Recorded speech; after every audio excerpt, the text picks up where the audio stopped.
Bonjour et bienvenue à tous. Je suis Bongello, rédactrice en chef de la revue Fiduciaire Comptable. Nous sommes heureux, avec Monsieur Palou et toute l'équipe de tournage, de vous accueillir pour cette webconférence organisée pour la publication du manuel de consolidation, édition 2021, intégrant les nouveautés issues du règlement ANC 2020-01 dans la collection pratique d'experts de la revue Fiduciaire, dont le motto et la devise est de partager l'expérience pour gagner en efficience. Cette webconférence est animée par l'auteur de l'ouvrage, Monsieur Jean-Michel Palou, agrégé d'économie et de gestion, qui va vous présenter succinctement et en s'appuyant sur des extraits de nombreux exemples et cas pratiques que contient notre manuel de consolidation, les points de vigilance concernant le process de consolidation, la définition de son périmètre, les travaux de pré-consolidation et de consolidation, les calculs de partage des capitaux propres et enfin les états financiers consolidés. J'ajouterai que le manuel de consolidation offre également l'avantage de contenir un comparatif systématique entre le règlement ANC 2020-01 et les IFRS. La consolidation des comptes implique des retraitements des comptes individuels et des calculs parfois délicats, notamment en ce qui concerne les impositions différées, la prise en compte des variations de pourcentage d'intérêt ou les spécificités des structures dites complexes, qui n'ont plus de secret pour vous, Jean-Michel, et je vais donc vous laisser la parole. Je rappelle simplement qu'en fin de conférence, un temps sera consacré aux questions-réponses, environ 15 minutes, et vous aurez d'ores et déjà pu poser des questions en amont avec les réponses à une large partie d'entre elles qui sont déjà intégrées dans la webconférence. Je vous souhaite maintenant à tous une excellente conférence et vous laisse donc la parole, Jean-Michel. Oui, bonjour à tous. Merci d'être présent pour cette conférence. Alors, on m'a présenté, donc je ne vais pas continuer cette présentation. Je suis effectivement en charge à la revue Fiduciaire de la rédaction de cet ouvrage. Nous sommes à la 8e édition. Nous espérons peut-être continuer encore longtemps ces éditions sur la consolidation. Alors, la consolidation, elle a un objectif, l'intérêt des comptes consolidés, on en parle dans cet ouvrage, c'est de présenter la situation, on dit financière, le patrimoine, le résultat des entreprises incluses dans la consolidation, comme s'il n'y avait qu'une seule entreprise. C'est le principe de consolidation et l'objectif numéro 1 de cette consolidation, bien entendu, c'est de présenter la meilleure information financière pour les groupes. Alors, la consolidation, elle n'est pas obligatoire pour l'ensemble des groupes. Nous allons le voir d'ailleurs dans la partie introductive. Alors, ce que j'ai fait pour cette conférence, c'est que j'ai comme objectif de vous expliquer le process de consolidation et de mettre en parallèle, en fait, les chapitres de l'ouvrage qui sont en lien avec ce process. Donc, dans cette introduction au process de consolidation, il y a plusieurs étapes. Elles seront listées au cours de la conférence.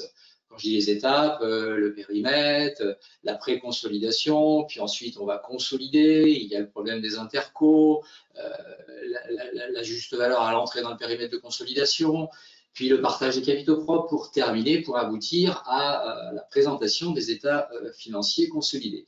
Alors, comme l'a souligné Maud Jeslo dans cette introduction, il y a un parallèle qui est fait dans cet ouvrage entre, d'un côté, les règles françaises de consolidation et les IFRS, puisque la question m'avait été posée.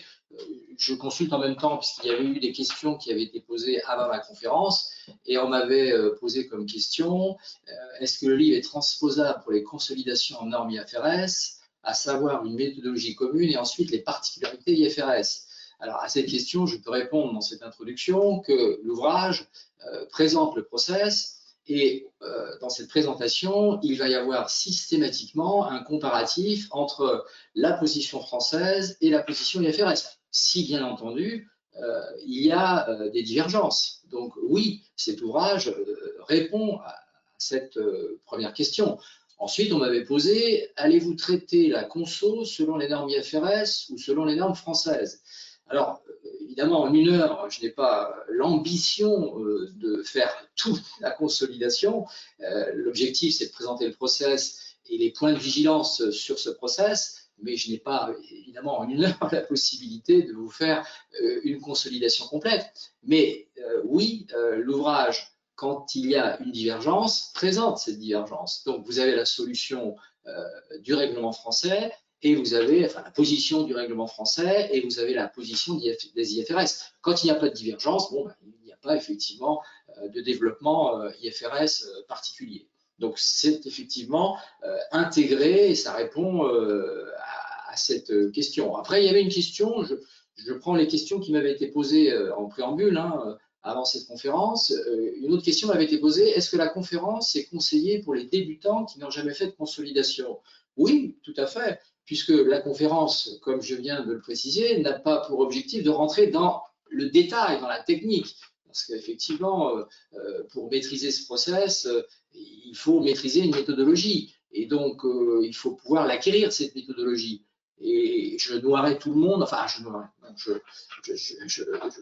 serais peut-être amené à perdre en cours de route certains participants si je rentrais dans la technique et si j'expliquais en technique la consolidation. L'objectif, c'est, je vous l'ai dit, le process, les points de vigilance, et donc quelqu'un qui n'a jamais fait de consolidation peut comprendre cet exposé. Voilà pour cette introduction. Alors, nous allons, point 1, parler du périmètre de consolidation. En effet, il est important de parler de ce premier point. Et il y a dans mon ouvrage des chapitres qui sont liés à ce périmètre. Il y a d'abord l'aspect réglementaire, puisque la réglementation prévoit pour la consolidation qui doit consolider, parce que c'est important aussi de voir quelles sont les obligations, le cadre réglementaire qui est prévu par le règlement français. Il y a aussi les IFRS. Alors, quelques extraits de l'ouvrage sur le chapitre sur le chapitre 1. Le terme entité désigne toute personne morale comprise dans le périmètre de consolidation. On utilise déjà le terme entité ou de combinaison, parce qu'on peut parler aussi de compte combiné. On précise un groupe est constitué d'une entité consolidante et de l'ensemble des entités qu'elle contrôle, ou de l'ensemble des entités comprises dans un périmètre de combinaison. On parlera de contrôle exclusif, de contrôle conjoint, et puis il y aura aussi la notion d'influence notable. Donc, toutes ces entités sur lesquelles la consolidante exerce, par exemple, un contrôle exclusif de façon très simple, si la consolidante détient 60% des droits de vote dans les assemblées de cette entité filiale, cette entité est sous contrôle exclusif. Il faudra donc l'inclure dans le périmètre de consolidation. Alors, il y a quand même un cas particulier. Les entités qui n'exercent qu'une influence notable sur les entreprises qu'elles détiennent n'ont pas l'obligation de consolider. Donc, si vous avez un groupe constitué d'une mère avec des entités filiales sur lesquelles il n'y a que de l'influence notable, il n'y a pas l'obligation de consolider. Donc, déjà, bien comprendre qu'il y a le cadre réglementaire et que ce cadre réglementaire est essentiel. Il y a aussi, dans la réglementation française, le problème des seuils, puisqu'il y a des seuils pour les groupes de dimension modeste. Alors, ces seuils, vous les aurez dans l'ouvrage. Le seuil total de bilan, 24 millions d'euros, le chiffre d'affaires, 48 millions d'euros, le nombre de salariés. Ces seuils, s'ils sont dépassés pendant 2 exercices successifs, vont obliger des groupes qui n'étaient pour l'instant pas consolidés à devoir faire une consolidation. Et dans ce cas-là, faire une première consolidation. C'est important, la première consolidation. Certains sont peut-être dans cette situation, et on le voit dans le cadre des formations, par exemple, fiduciaires, des participants qui viennent et qui sont dans la situation, pour l'instant, le groupe n'était pas consolidé, les seuils ont été dépassés, et il faut donc maintenant faire une première consolidation. Et je viens me former pour pouvoir faire cette première consolidation. C'est important. Il y a d'ailleurs dans le règlement 2020, le règlement français 2020 sur la consolidation, il y a d'ailleurs tout un passage sur les premiers comptes consolidés. Les premiers comptes consolidés. Quelles sont les règles concernant les premiers comptes consolidés? Application rétrospective. Application rétrospective pour des groupes qui existent déjà ou qui décident de préparer pour la première fois des comptes consolidés, ou pour les groupes qui entrent pour la première fois dans le champ d'une obligation, on vient d'en parler. Les dispositions du règlement sont appliquées de manière rétrospective à ces premiers comptes consolidés. Et quand on dit rétrospective, ça veut donc dire qu'il faut préparer des comptes comparatifs au titre de l'exercice précédent. Donc, un comparatif, le premier bilan consolidé, le premier compte de résultat consolidé, bon, l'annexe, bien entendu. Alors, il y a quand même des exceptions à cette application rétrospective. Par exemple, pour les groupes nouvellement créés, les groupes ont la possibilité de ne pas faire cette présentation comparative. Mais de toute façon, quand vous établissez des premiers comptes consolidés, vous êtes bien obligé de présenter un bilan d'ouverture de la première période présentée. Et ce premier bilan d'ouverture, il est nécessaire, sinon vous ne pourrez pas faire la consolidation de la première année, de l'année N. Et alors après ce premier bilan consolidé d'ouverture, vous pouvez le présenter ou non dans les comptes publiés. Mais de toute façon, il va falloir disposer en fait de ces soldes, de ce bilan d'ouverture. Sinon, vous ne pourrez pas justifier tous les flux intervenus au cours de cette première période. Donc ça, c'est essentiel. Et c'est vrai que dans le règlement français, en effet, il y a cette application rétrospective avec les exceptions dont je viens d'évoquer, une pour les groupes, par exemple, nouvellement créés. Ce que dit aussi le règlement sur ce point, c'est que le groupe doit utiliser les règles et méthodes comptables applicables à la clôture des premiers comptes consolidés. Ce qui peut amener des groupes, si par exemple vous avez une nouvelle règle comptable qui a pris effet dans les comptes individuels des entités consolidées du groupe au début du premier exercice d'établissement de ces comptes consolidés, par exemple l'ADN, il faudra l'appliquer aussi aux comptes comparatifs, d'accord, même si elle n'était pas en vigueur dans les comptes individuels, par exemple en N-1. Voilà, donc vous avez en effet dans le règlement ces règles qu'il faudra respecter pour présenter ces premiers comptes consolidés. Alors, la partie périmètre, puisque la partie périmètre est essentielle, là je présentais le cadre réglementaire avec les obligations, les premiers comptes consolidés, mais la partie périmètre est importante puisque vous devez le déterminer, ce périmètre de consolidation. C'est le premier travail à faire aussi sur cette consolidation. Et pour déterminer ce périmètre de consolidation, il faut déterminer les entités sur lesquelles la consolidante exerce un contrôle exclusif, un contrôle conjoint ou une influence notable. Parce que ce sont ces entités qu'il faudra consolider. Je rappelle que les entités contrôlées de manière exclusive, la méthode de consolidation sera l'intégration globale. Pour les entités contrôlées conjointement, intégration proportionnelle. Et pour les entités sur lesquelles l'entité consolidante a une influence notable, la mise en équivalence. Là, je parle du règlement français. Là, je pourrais faire un petit aparté en vous précisant que pour les comptes IFRS, il y a une différence, une divergence, en particulier pour les entités contrôlées conjointement. Parce qu'en IFRS, je ne vais pas rentrer trop dans la technique, mais en IFRS, il y a la notion de partenariat, de contrôle conjoint, de l'existence d'un partenariat. Et ensuite, en IFRS, il faut distinguer deux catégories, je dirais, d'activités. Les activités dites conjointes ou les co-entreprises. Je vous l'ai dit, je ne rentre pas trop dans la technique, hein, mais il y a cette distinction qui doit être faite. Et pour les co-entreprises, ce n'est plus de l'intégration proportionnelle en IFRS. On ne consolide plus par intégration proportionnelle. C'était déjà prévu dans les anciennes normes, mais aujourd'hui, la co-entreprise, elle n'est plus consolidée par intégration proportionnelle, mais elle est consolidée par mise en équivalence. Donc, la mise en équivalence. La co-entreprise, c'est une entreprise sur laquelle l'entité consolidante a des droits sur l'actif net. Bon, la notion d'actif net, définition de la co-entreprise. Donc, il y a une divergence parce que nous, les co-entreprises, elles sont consolidées en règle française en intégration proportionnelle.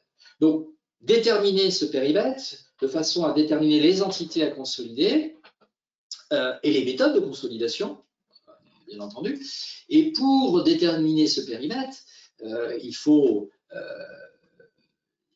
schématiser l'organigramme avec les liens financiers, avec les participations, les taux de participation dans les différentes entités du groupe. Et à partir de cet organigramme, déterminer les pourcentages de contrôle. La notion de pourcentage de contrôle. La notion de contrôle est importante. On vient de parler de contrôle exclusif, de contrôle conjoint. Contrôle exclusif, si une entité consolidante détient 70% des droits de vote, alors attention, droit de vote, on peut avoir 70% de participation et 70% de droit de vote. Très bien. Mais on peut avoir 70% de participation et que 60% de droit de vote, parce qu'il peut y avoir dans le capital des entités des actions particulières avec des votes doux ou des actions sans droit de vote. Donc, le pourcentage de contrôle n'est pas obligatoirement égal au pourcentage de participation. Déjà, attention à ce point. Donc, ce pourcentage de contrôle me permet de déterminer le niveau de contrôle, d'accord? Et en cas de contrôle exclusif, plus de 50% des droits de vote, par exemple, on va consolider l'entité par intégration globale, puisque la méthode de consolidation, dans ce cas, sera la méthode de l'intégration globale. Intégrer globalement, je vais faire une petite parenthèse, c'est intégrer 100%. Je vais intégrer globalement la filiale. Donc, je vais intégrer 100% de son bilan, de ce compte de résultat, donc 100% de ses états financiers. La notion de contrôle conjoint est aussi définie en réglementation française. L'existence d'un accord contractuel qui permet le contrôle conjoint. Donc, il faut le démontrer quand même, ce contrôle conjoint. Et dans ce cas, la méthode de consolidation applicable sera l'intégration proportionnelle. Mais avec, attention, pour les IFRS, je vous l'ai dit, une particularité. Donc, l'ouvrage va présenter cette différence entre la France et les IFRS pour l'influence notable. Détenir au moins 20%, il y a un minimum à détenir, c'est 20%, c'est valable aussi en IFRS, donc sur ce point, il n'y a pas de divergence. Par contre, influence notable, la méthode n'est pas une méthode d'intégration en consolidation, mais une méthode de mise en équivalence. Donc, il n'y aura pas intégration des états financiers de la filiale, mais par contre, on prendra en compte une quote-part, donc quote-part mise en équivalence, et le poste-titre qui est au bilan de la mère, par exemple, qui détient une participation dans une filiale sous influence notable, le post-titre de participation qui est en valeur comptable chez la mère sera substitué par un poste-titre mis en équivalence qui sera déterminé à partir des capitaux propres qu'il faudra partager à la consolidation de l'ADN, de l'ADN plus 1, de l'ADN plus 2, etc. etc. Voilà. Donc, cette partie périmètre de consolidation qui est essentielle pour bien comprendre les entités à consolider. C'est le premier travail à faire. Donc, la nécessité de bien identifier les liens financiers, les taux de participation, pour pouvoir ensuite déterminer le contrôle et les méthodes.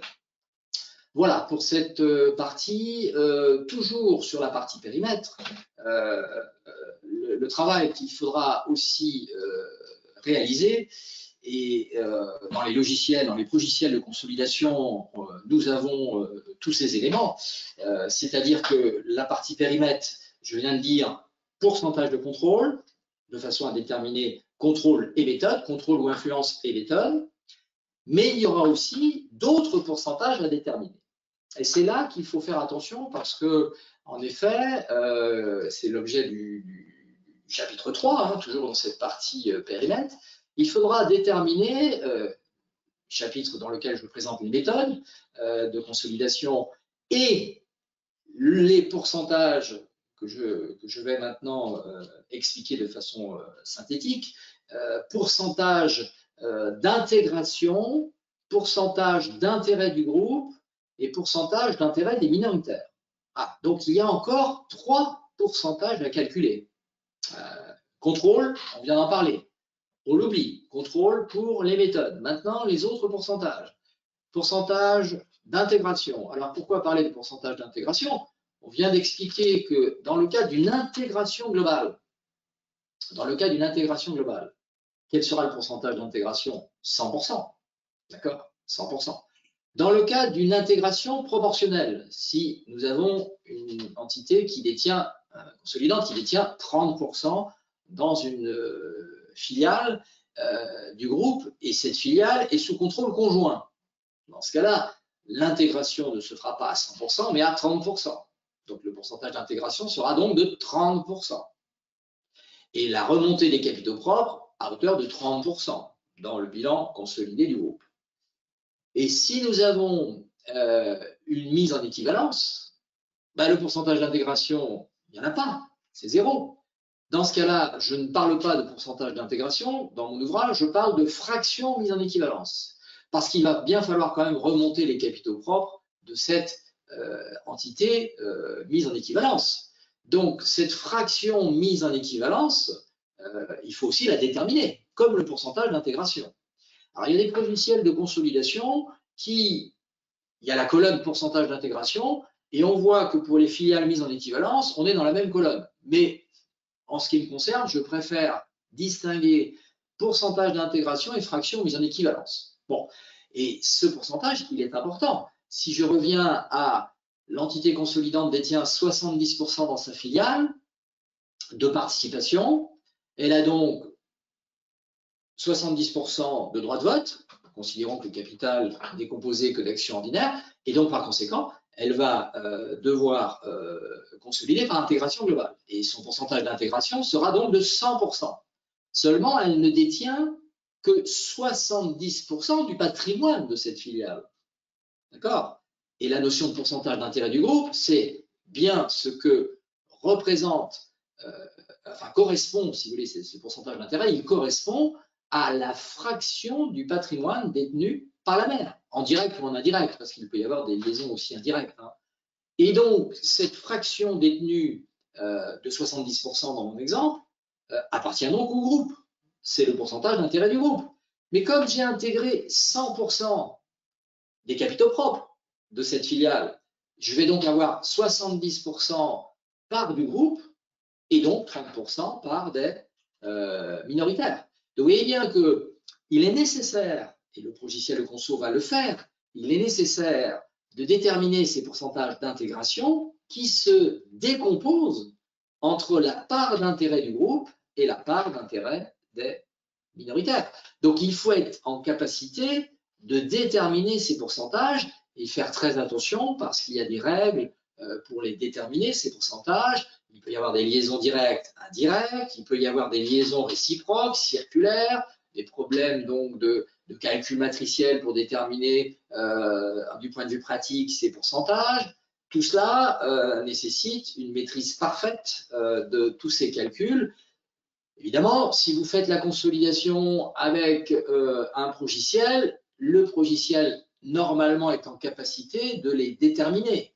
Mais vous pouvez aussi, dans le cas, on le voit en pratique, petits groupes, certains font de la consolidation sur Excel. Bon, ça peut être quelquefois bien, puis après, au bout d'un moment, ça devient un petit peu l'usine à gaz, mais bon, c'est possible. Mais dans ce cas-là, si c'est sur Excel, c'est vous qui devez déterminer ces pourcentages, donc il faut maîtriser parfaitement la détermination de ces pourcentages d'intérêt du groupe. Voilà. Je ne veux pas faire trop de développement sur cette partie, mais c'est quand même essentiel. bien comprendre. Donc, pour résumer, périmètre, partie périmètre, entité à consolider, pourcentage de contrôle me permet de déterminer les entités à consolider. Ensuite, les pourcentages d'intégration décomposés en intérêt du groupe, intérêt des minoritaires. Je précise qu'en IFRS, on ne dit plus minoritaire, on dit participation ne donnant pas le contrôle. Beaucoup de groupes en IFRS ont continué d'utiliser minoritaire. Mais c'est vrai, bon, on a changé cette appellation. Voilà, ça c'était la partie donc périmètre. Je vais donc passer maintenant au point 2, travaux de pré-consolidation. Il faut quand même que j'avance dans le process. Travaux de pré-consolidation. Alors, pourquoi parler de pré-consolidation? Ce n'est pas la consolidation, c'est avant la consolidation. Alors, l'explication est relativement simple. En France, dans les comptes individuels, la consolidation se fait à partir des comptes individuels, bien entendu. Donc, les comptes individuels, quel est le référentiel applicable dans les comptes individuels en France? Quelle que soit l'entreprise, quelle que soit l'entité, on va dire la notion d'entité, bon, utilisée par le référentiel. Quelle que soit l'entité, le référentiel applicable, c'est le plan comptable général, le PCG, sans exception. Donc, voilà. Alors maintenant, il y a deux catégories de groupes. Il y a les groupes qui doivent présenter leurs comptes consolidés en normes françaises. Mais il y a aussi les groupes qui doivent présenter leurs comptes consolidés en normes IFRS. Alors, je précise que pour les groupes qui ont l'obligation de présenter leurs comptes consolidés en normes IFRS, on ne l'a pas dit, mais on le dit maintenant, ce sont les groupes cotés sur le marché réglementé Euronext Paris.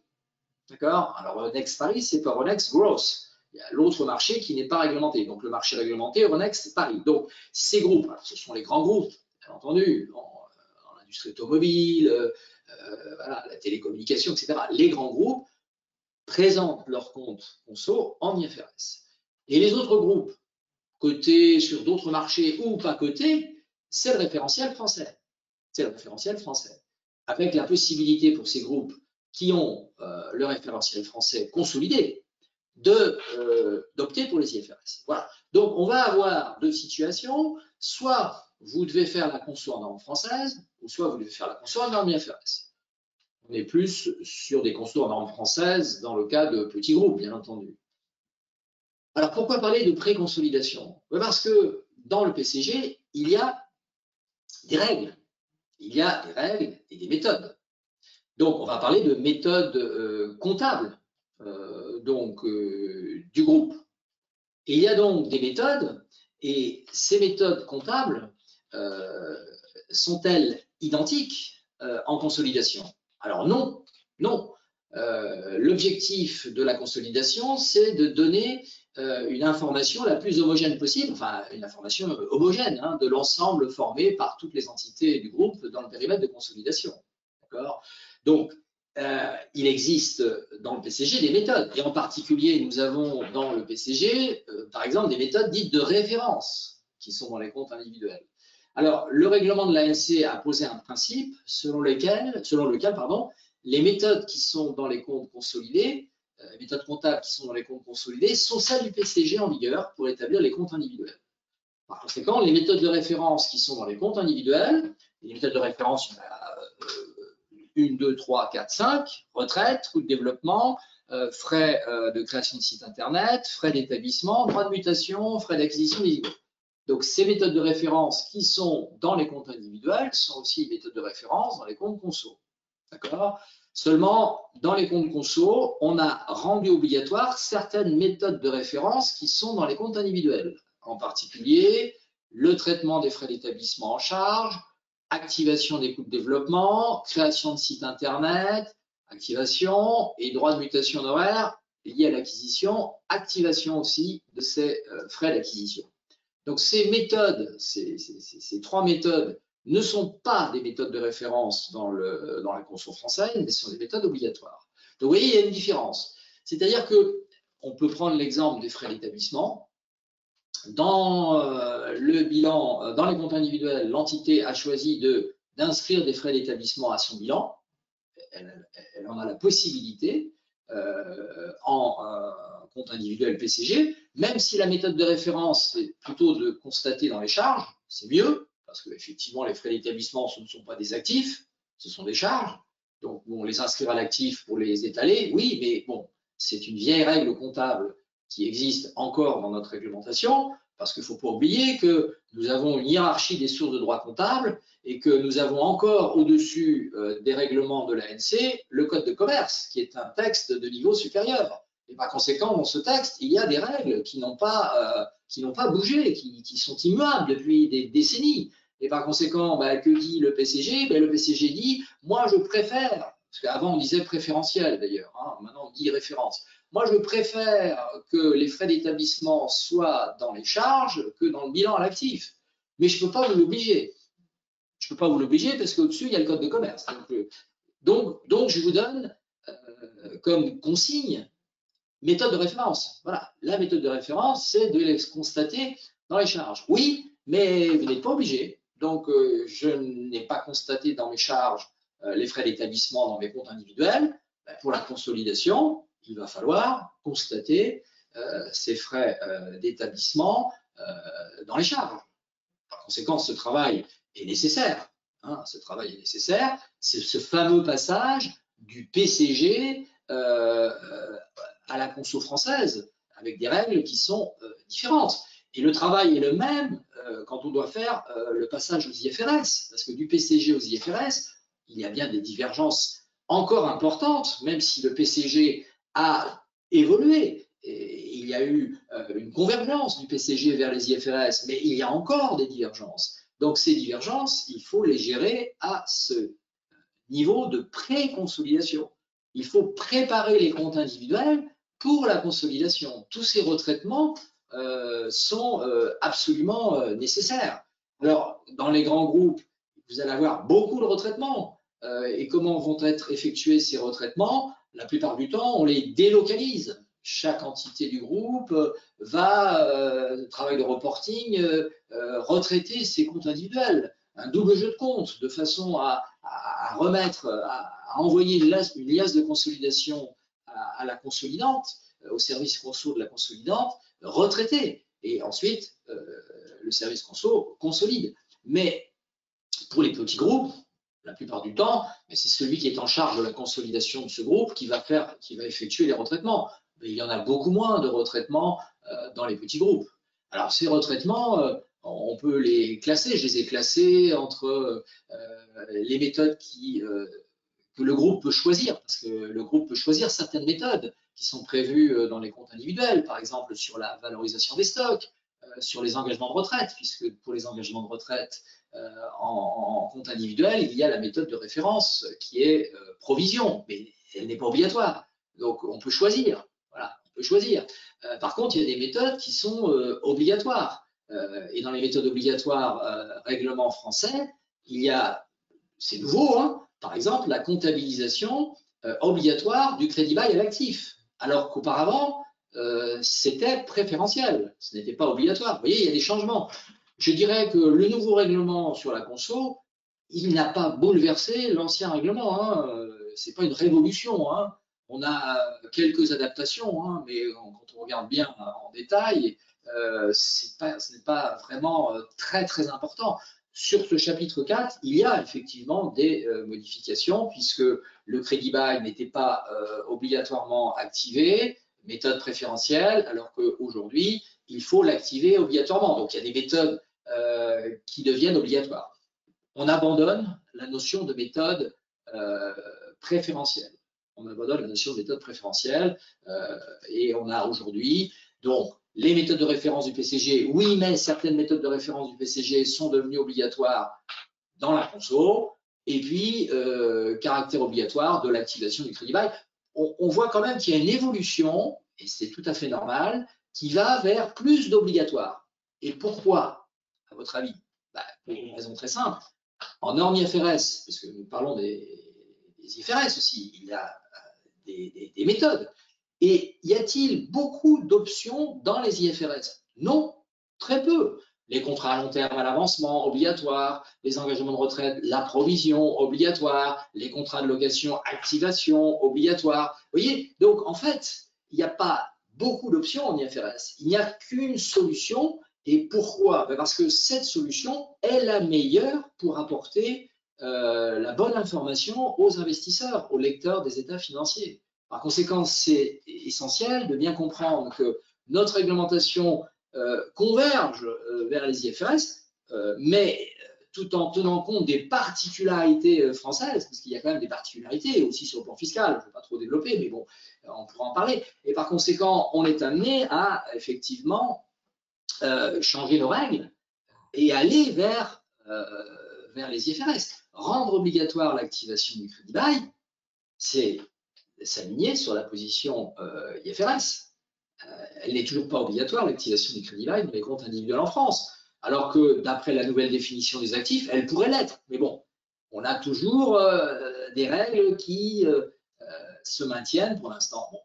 Et il y a, bien entendu, dans cette partie retraitement de préconso ou travaux de préconso, nous avons en France, dans notre comptabilité, dans nos capitaux propres, des postes, je dirais des postes fiscaux, des règles fiscales qui nous polluent la comptabilité. Quand vous prenez les provisions réglementées inscrites dans les capitaux propres en France, dans les comptes individuels, ces provisions réglementées à caractère fiscal n'ont rien à faire dans une consolidation. On n'en veut pas. On n'en veut pas. On les élimine, et ça, c'est obligatoire. Mais ça, ça l'était déjà aussi avant. Donc, élimination des écritures en vertu de la législation fiscale, il faut les éliminer. Il faut donc retraiter les provisions réglementées. Les IFRS le font, bien entendu. On ne peut pas maintenir dans un bilan consolidé des provisions réglementées, des amortissements dérogatoires. Il va falloir aussi retraiter les subventions d'investissement. Donc, gros travail. Alors, gros travail, plus ou moins. Si c'est un petit groupe, quelques retraitements. L'obligation de constater les impôts différés. Il faut quand même en parler, les impôts différés, parce que c'est quand même essentiel. La méthode applicable dans les comptes consolidés, c'est la méthode de l'imposition différée, avec les impôts différés actifs, les impôts différés passifs. Voilà, je ne voudrais pas trop, parce que le process, je voudrais aller jusqu'au terme du process, donc je vais passer maintenant au point suivant, le point 3, la consolidation. Alors la consolidation, point 3, quand on consolide, bien entendu, cumule les balances. Hein, on cumule les balances des intégrés globales, des intégrés proportionnels, et on ne cumule pas les balances des mises en équivalence, puisqu'on vient d'expliquer qu'il n'y a aucune intégration pour les mises en équivalence. Mais il y a ce cumul des balances des globales, des intégrés globales et des intégrés proportionnels. Ensuite, et une question m'avait été posée d'ailleurs à ce sujet, on m'avait posé la question, à quel niveau l'interco est apprécié? Eh bien voilà, l'interco est apprécié à ce niveau, puisque quand on travaille sur la consolidation, après avoir cumulé les balances, il y a les déclarations intra-groupe des entités du groupe, et il va falloir neutraliser, éliminer ces intercos. Alors, je tiens à préciser, parce que, si vous voulez, en consolidation, on parle souvent, on dit allez, je fais des retraitements. Je fais des retraitements. Alors, je fais des retraitements et pour moi, je distingue bien ce qui est en pré-conso, d'accord, retraitement de pré-conso, on a expliqué pourquoi. Et les intercos, je ne dirais pas retraitement, je n'utiliserai pas ce terme, mais certains, pour eux, les intercos, c'est du retraitement, la pré-conso, c'est du retraitement, tout est du retraitement. Pour les intercos, je parlerai d'élimination, de neutralisation des opérations intra-groupe. D'accord? Et effectivement, ces intercos, il va falloir, et c'est l'objet du chapitre, il faut que je regarde aussi mes chapitres, parce que j'ai pas mal de chapitres, et donc pour les intercos, je suis dans le chapitre 6, opération de consolidation, chapitre 6. Le chapitre 5 concernait les conversions des comptes des sociétés étrangères, s'il y a des filiales étrangères. Je ne peux pas tout développer non plus, mais c'est la conversion des comptes des sociétés étrangères, c'est dans la partie pré-conso. Pour consolider, il faut que les comptes soient en euros. D'accord? Donc c'est normal, il faut les convertir. Et après, on consolide. Et là, quand on consolide, cumule les balances, neutralisation des intercos. Attention à la neutralisation des intercos. Il y a les comptes réciproques, très simple à neutraliser. Parfois, les comptes réciproques, avant de les neutraliser, il faudra les ajuster. il peut y avoir des décalages dans les dates d'enregistrement et donc parfois des décalages dans les comptes réciproques. D'un côté, j'ai un poste fournisseur à 80, de l'autre côté, j'ai un poste client à 100.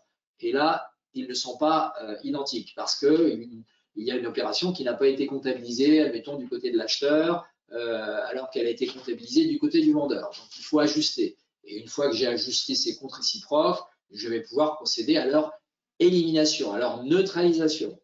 Et il y a la neutralisation ou l'élimination des résultats internes. Attention, résultats internes, des plus-values internes entre des entités du groupe. Plus-value interne, ça peut être sur des cessions d'immobilisation, ça peut être sur des marges sur stock. Voilà. Et tout cela, ces résultats internes, il faut aussi les neutraliser. Alors, dans la neutralisation des résultats internes, la neutralisation de ces résultats impacte le résultat. Donc, s'il impacte le résultat, il va générer un décalage entre la base fiscale qui est dans les comptes individuels et la base comptable qui est dans les comptes conso.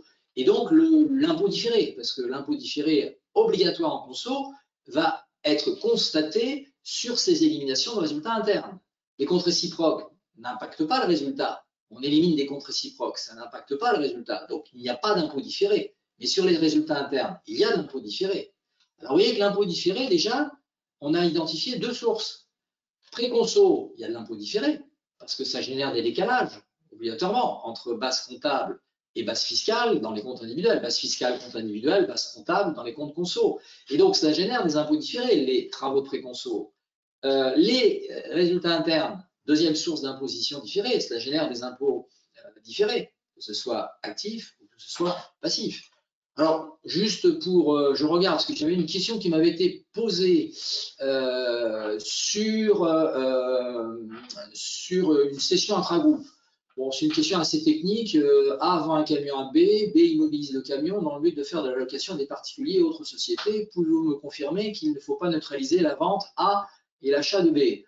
S'il y a une plus-value entre A et B, pour moi, le règlement n'apporte pas de réponse à votre question. Ce qu'il faut comprendre aussi, c'est qu'en consolidation, on n'a pas toujours dans le règlement la réponse. Et donc, la solution que vous devez apporter, vous, c'est la solution avec est-ce que ma solution apporte la bonne information?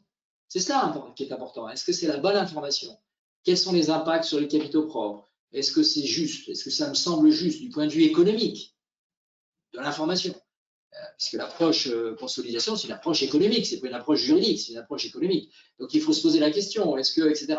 Donc là, moi je dirais que s'il y a une plus-value entre A et B, il faut la neutraliser. Après, le résultat dégagé par l'activité de location va être pris en compte. Voilà, moi c'est ma position. Maintenant, bon, on peut toujours en discuter aussi avec son commissaire aux comptes s'il y a un commissaire aux comptes pour effectivement cette consolidation. Donc, les résultats internes, pour revenir à ce chapitre 6, donc les intercos, les résultats internes doivent être neutralisés. Voilà.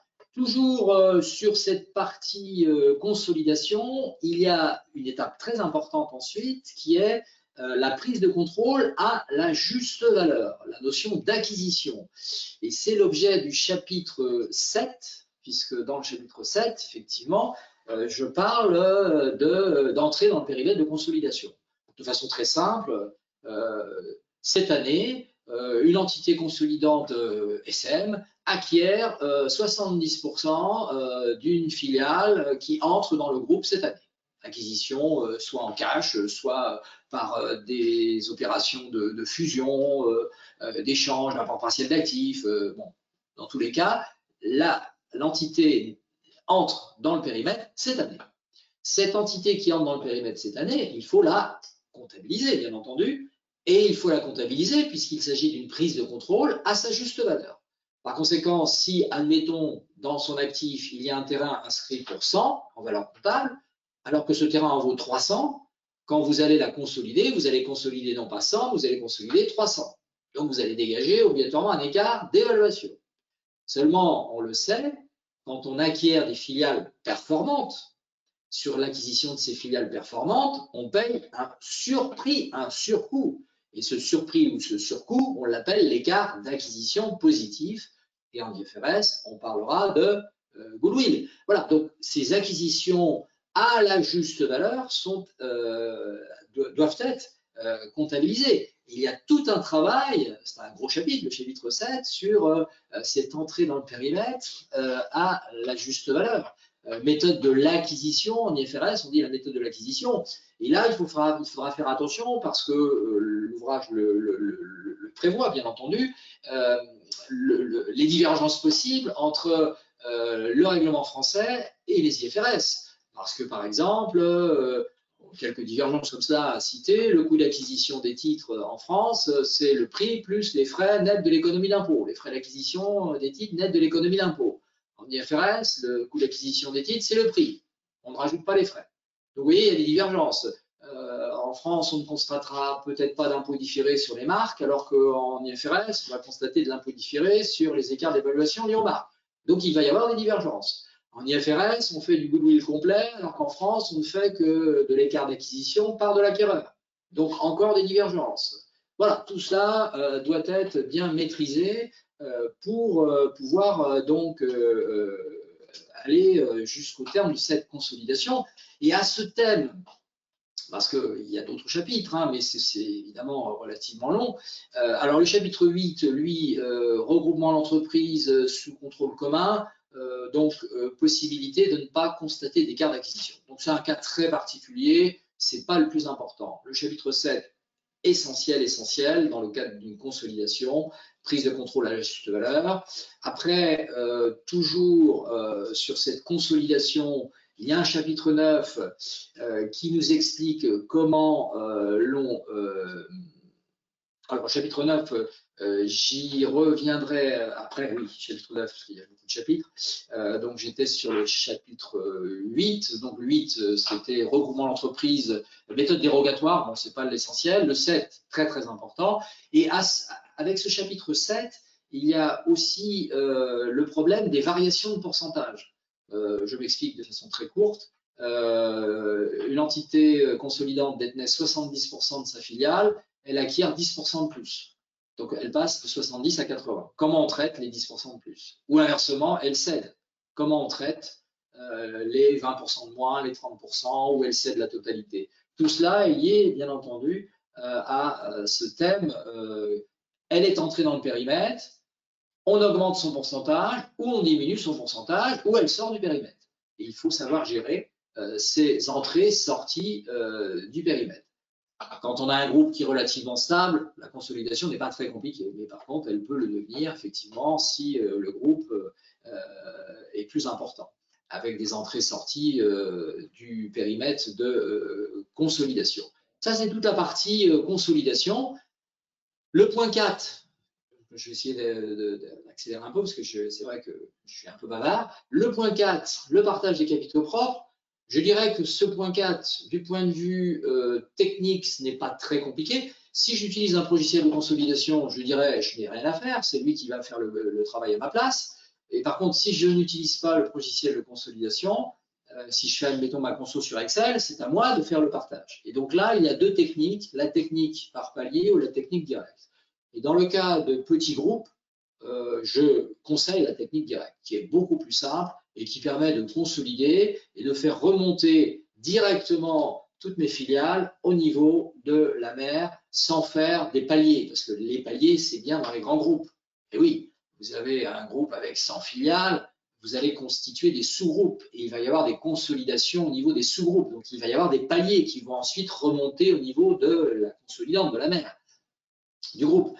Mais dans un petit groupe, on ne va pas faire de palier. On va consolider et on va tout remonter en direct chez la mère. Donc, cette technique de consolidation directe ou par palier, je l'explique avec beaucoup d'exemples dans le chapitre, donc là, le chapitre, je vais vous dire tout de suite, j'ai plus en tête, c'est le 9, oui, 9, voilà. Chapitre 9, j'explique donc toute cette technique, soit par palier, soit direct. Voilà pour ce point concernant le partage des capitaux propres. Et je terminerai par le point 5, état financier consolidé.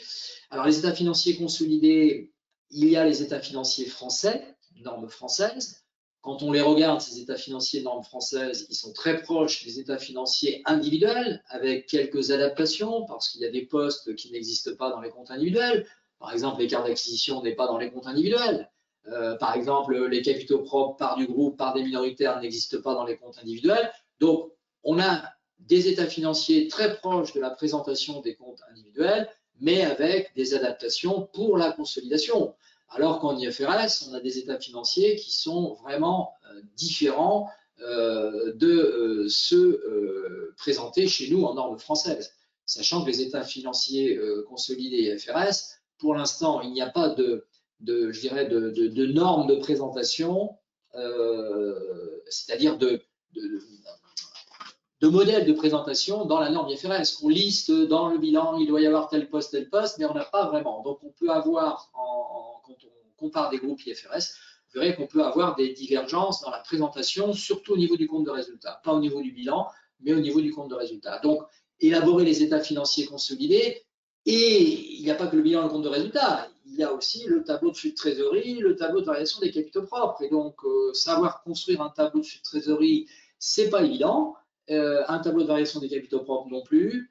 Quand on a un progiciel, c'est beaucoup plus facile parce qu'on va avoir tous les flux, par exemple, pour le tableau de flux de trésorerie. Et par conséquent, cela va beaucoup nous aider à construire ce tableau qui va être généré par le progiciel, alors que si vous faites votre conso sur Excel, c'est sûr que vous aurez beaucoup plus de difficultés. Voilà, je ne voudrais pas trop déborder parce qu'il est déjà 10h22 et on m'avait donné 3/4 d'heure et je pense avoir dépassé les 3/4 d'heure parce qu'il faut maintenant laisser la partie questions diverses liées à la méthodologie.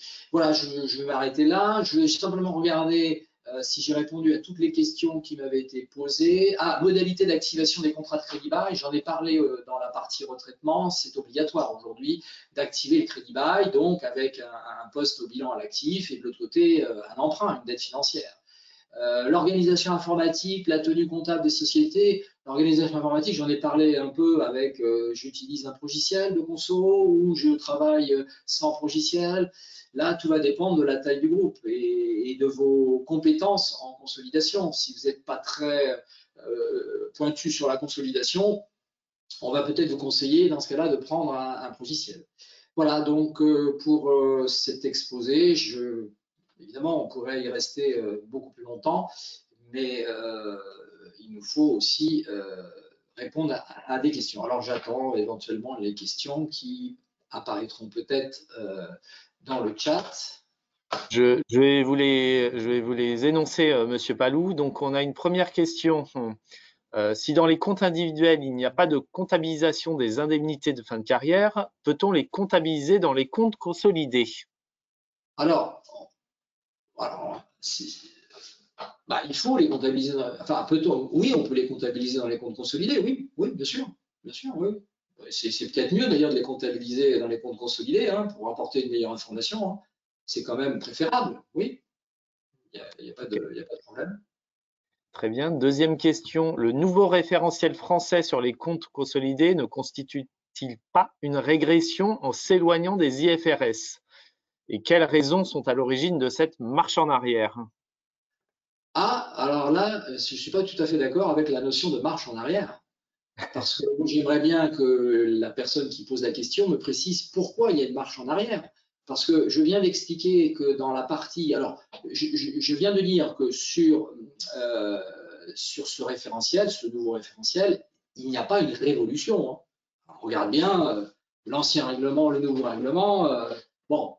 On a repris 95%, je dis comme ça 95% de l'ancien, et puis c'est surtout sur travaux de préconsolidation, les méthodes comptables du groupe.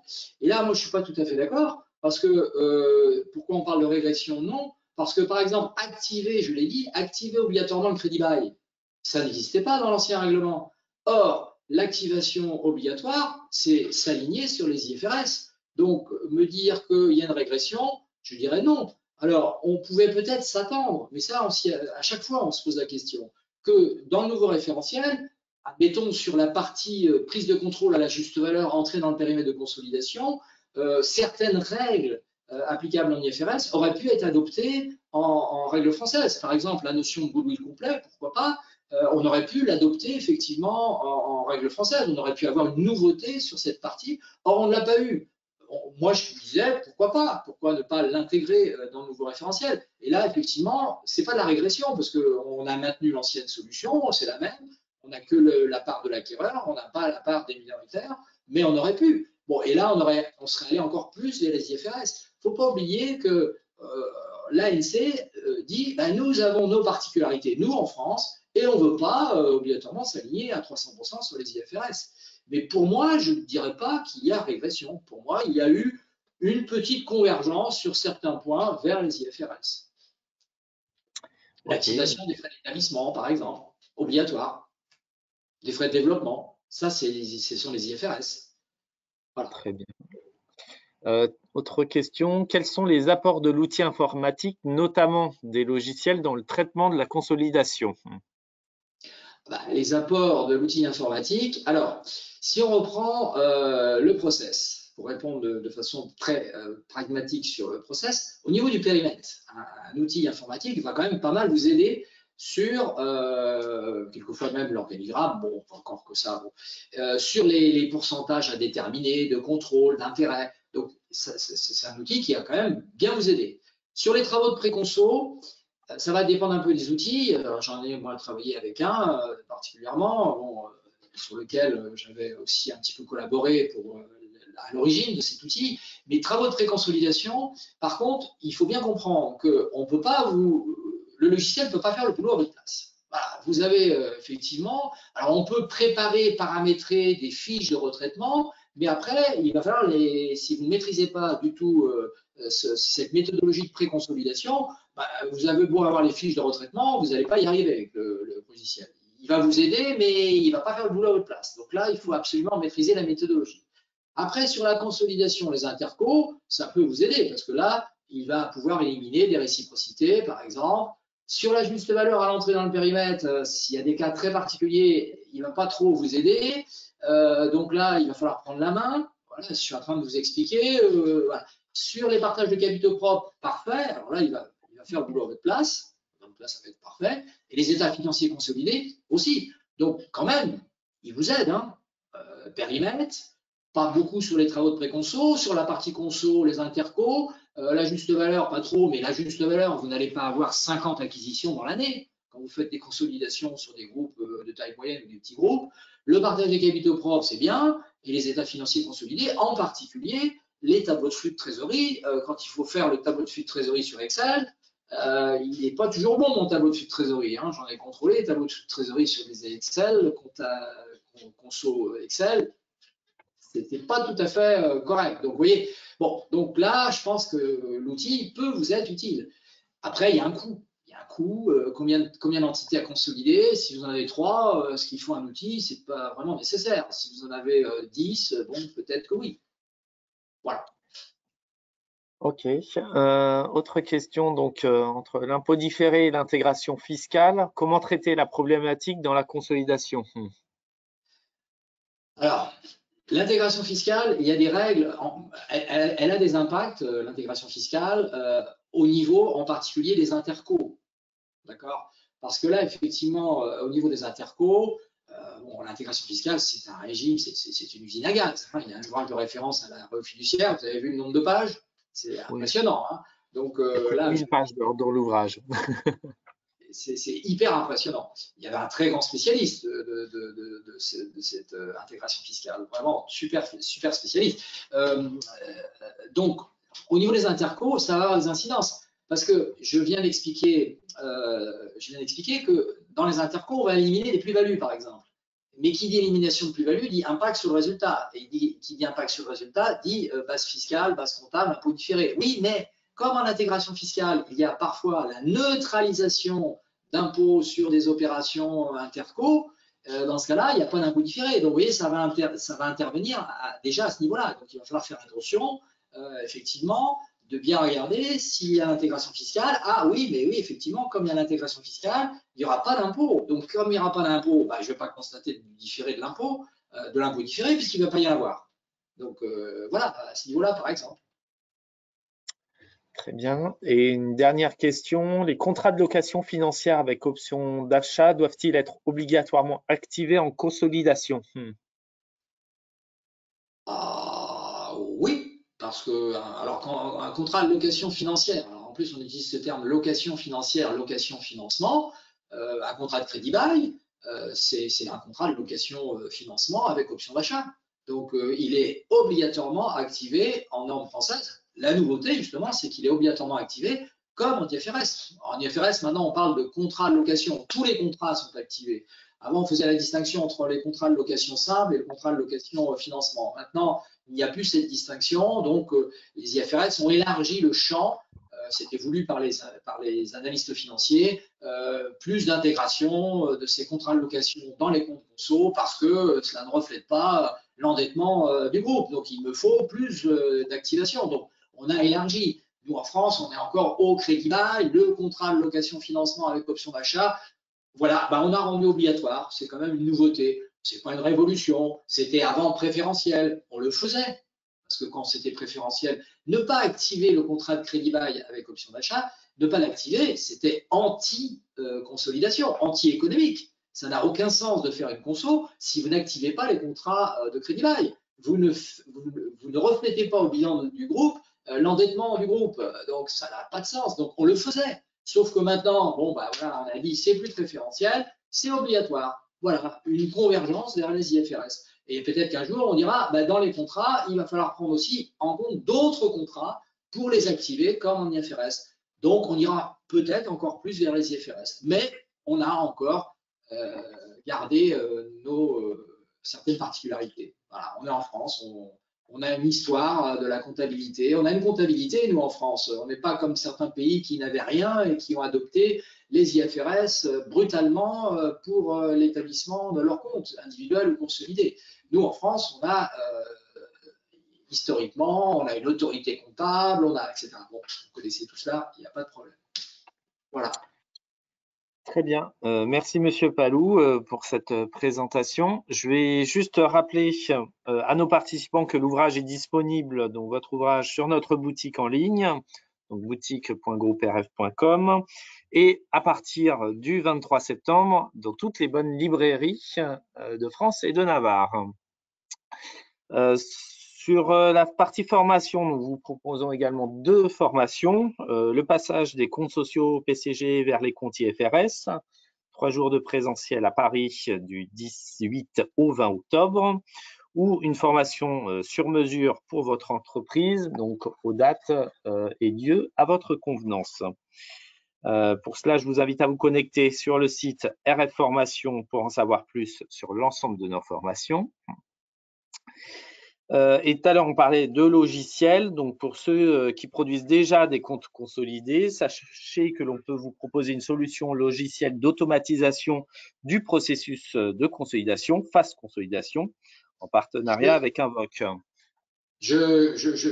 Très bien, parce que j'ai travaillé avec eux, enfin, j'ai participé à la naissance de ce logiciel de consolidation.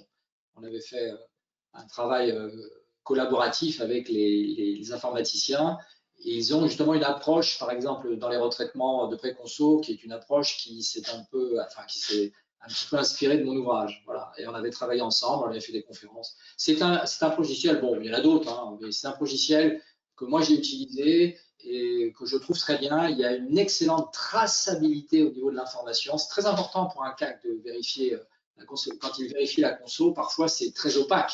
Je rentre une info, elle est traitée, j'aboutis à une info. Et que s'est-il passé entre les deux? Vous verrez qu'avec le logiciel Invoc, il y a une hyper traçabilité et on peut reconstituer tout ce qui s'est passé et bien vérifier la consolidation. C'est important aussi les contrôles des commissaires aux comptes. Il y a des commissaires aux comptes qui sont confrontés à des situations où ils ont beaucoup de mal à contrôler les consolidations.